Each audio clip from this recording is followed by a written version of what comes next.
Well, hello. Welcome to another edition of Anti-Angel and the Head Hutt. Humaning as I like to, I wanted to tell you about things that have been inspiring me lately. A segment I used to do more often and I want to get back to. Today I was listening to one of my favorite YouTubers. That's Struthless, I think he goes by. I've watched him work his way up to over 1 million followers while I've stayed here at around 1,000. But I'm not mad. I'm not hating. I love his videos and his perspective. And the one I watched today was about AI and the current dilemma that we're all in about whether it will be our doom or our savior. I think a little from column A, a little from column B. But Struthless, a great channel. You should check it out if you haven't already. It has a great way of presenting things, of diving into things in a fairly balanced way. He's articulate, does a lot of good B-roll. He's also very artistically inclined. He's got a couple few books out. I actually have a couple of them, but I will admit I have not actually read them. I just enjoy touching them and thinking about reading them, and perhaps I will eventually, probably.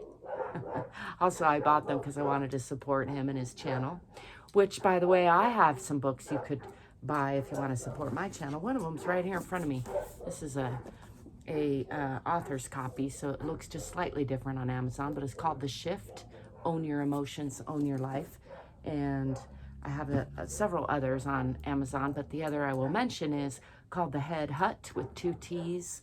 And that has a lot of versions, but it's basically about how I built this mega sculpture that I'm sitting inside of here. A pretty amazing endeavor, if I do say so myself. Another thing that inspired me today is a friend of mine. I call him a friend. In my phone, he's called the man I met by the lake. And he goes by Kit X these days, but he has another last name. I think it's pronounced Chell, maybe? I'm probably getting that wrong. I should know by now. But in any case, that's not important to any of y'all, unless it's you, Kit, in which case, hi.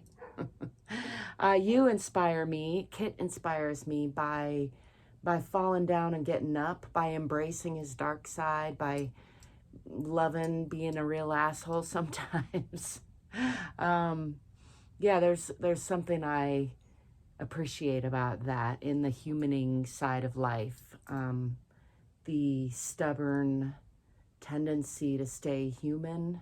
He's also an excellent poet with a really great voice, so I love that about him, but I didn't hear that today. Today, I got a message from him just saying that he was feeling a little bit better after embracing some darkness, and I'm paraphrasing, but the gist was that he had invited that darkness in instead of pushing it away, and in that, I would interpret that to be a little bit of a dissolving of it and a little bit of feeling better. And this is a technique that I have used myself a lot, that I try to teach, that I'm looking forward to teaching more about in my coaching, and hopefully getting back into some therapeutic touch and body work with other humans. It's been since before the pandemic, really, that I've been doing any hands-on work with people, but I feel like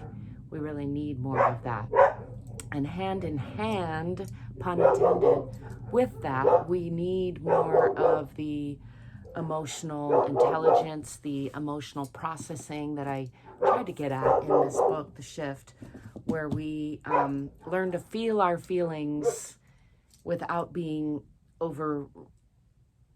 overrun by them, where we learn to embrace our human emotions while still also utilizing our logic.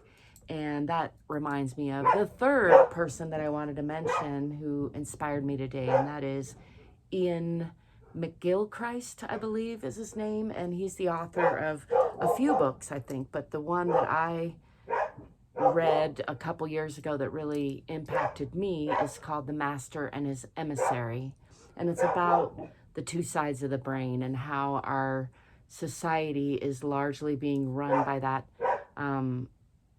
what's often called the left hemisphere. Well, it's not just called the left hemisphere. I say it like that because we've also discovered that the two hemispheres work together and not in isolation so much as maybe used to be thought or taught.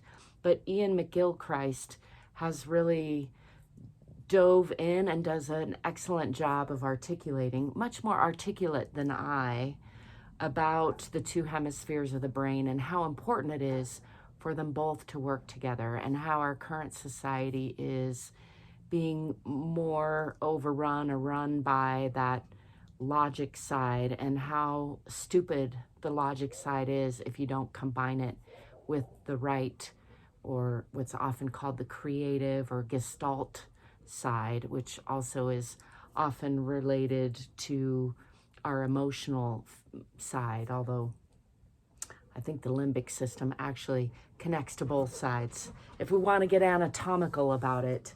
Of course, all of that we're still learning about. We always like to feel like we've figured things out, but in my experience, we never really do.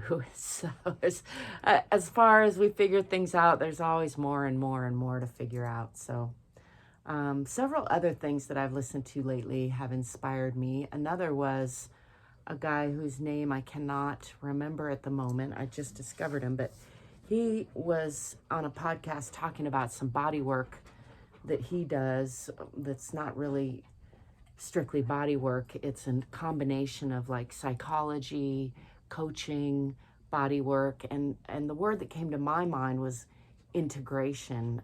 In the podcast, they were talking about how it's really about learning to love yourself, and I love that, and I think that is at the core of so much of what we all need and are looking for, because the more we can love ourselves, the more we can love each other and this whole life. So yeah, there's definitely a correlation. I'm babbling now, and that's okay. I'm enjoying the light behind me, even though it's blurry without my glasses. I thank you for stopping by and joining me on this ramble. I would love to know your thoughts, your reactions, your opinions, and relevantly, what or who is inspiring you lately and why? If you care to share, put that in the comments. I will definitely read them and respond. And if you care to like and subscribe, then you'll be seeing me soon. Until then, you're welcome. Ciao for now.